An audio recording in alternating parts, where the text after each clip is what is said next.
And we're back with WesPreGame's Week in Review show. I mentioned before, I'm joined now by head football coach Mike Whalen, as he's going to break down this last weekend's very impressive win by our football team. Coach, thanks for being here. Great to be here.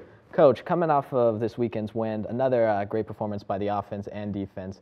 How are you and the coaching staff feeling at this point in the season? Well, I think, we're seeing some progress. There's no question about it. I think we were disappointed with the sluggish start that we had in the first half of the game. It was actually kind of a mirror of last year's 7-6 loss that we had up at Hamilton. And the difference was we were able to turn it around in the second half. And, breaking it down, ultimately, I think the defense really was responsible for us, just taking charge of the game in the second half.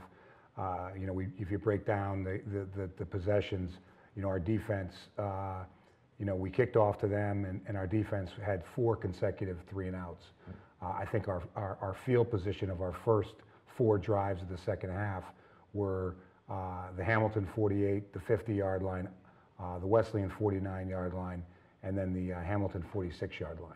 And, I joked with the team in our team meeting when I said that, Coach Sidlecki has a lot of good plays to call when you start, a drive at the plus 50, right going in. And, but it was just really encouraging to see because, like I said, a year ago, we didn't have that ability. We didn't have that ability to overcome those mistakes, and it cost us the game.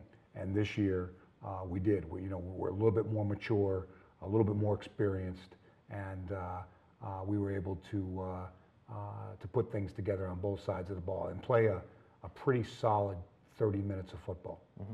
Yeah, Coach, you mentioned last year's score and the halftime score.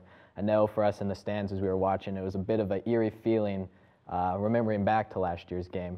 Was there anything in particular that you as coaches focused on at halftime to, as you said, come out and just dominate the last 30? Yeah, I think, what was frustrating about the game was offensively, we ran 41 plays in the first half.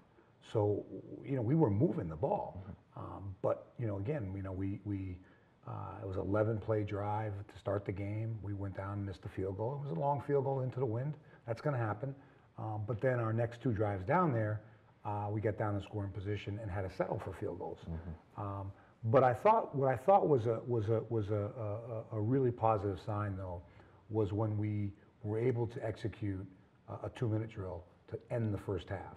And we popped a good run there, which I think is on the highlights. We'll see in a second here. But we popped a good run, and we really managed the clock really well. And Sebastian was able to get us a field goal, which cut it to 7-6. But I think just had us feeling a little better about ourselves going into the locker room. And I think our kids on both sides of the football felt like, okay, if we can step up in the second half and we can create some 3-and-outs, we can get some good field position, that we could really take control of the game. And I think our kids did a great job doing that.